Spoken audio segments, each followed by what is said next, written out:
Telangana times న్యూస్కి స్వాగతం. సనత్ నగర్ నియోజకవర్గం రామ్ గోపాల్పేట్ డివిజన్ జీరా ప్రాంతంలో వెలిసిన జై శ్రీ సంతోషిమాత ఆలయంలో శ్రావణ మాస చివరి శుక్రవారం సందర్భంగా వరలక్ష్మీదేవి ఉత్సవాలను నిర్వాహకులు అత్యంత ఘనంగా నిర్వహించారు. ఉదయం అమ్మవారికి ప్రత్యేక పూజలు, కుంకుమార్చన నిర్వహించారు. ఆలయానికి విచ్చేసిన మహిళా భక్తులకు పసుపు బొట్టును పంపిణీ చేశారు. ఉదయం నుండి ఆలయానికి మహిళా భక్తులు పోటెత్తడంతో ఆలయ ప్రాంగణమంతా కోలాహలంగా మారింది. పెద్ద ఎత్తున మహిళా భక్తులు అమ్మవారికి మొక్కులు సమర్పించుకున్నారు.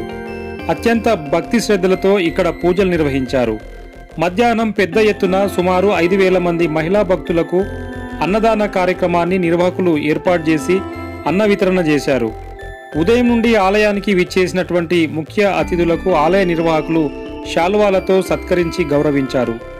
కోరిన కోరికలు తీర్చే అమ్మవారిగా శ్రీ సంతోషి మాతకు ఎంతో ఇక్కడ పేరొచ్చింది.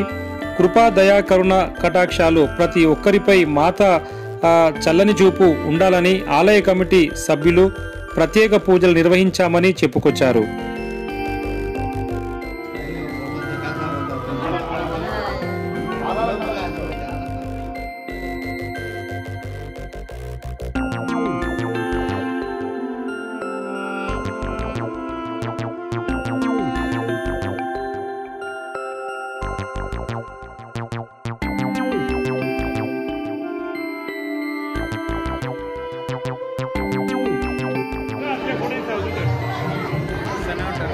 కొట్టేజా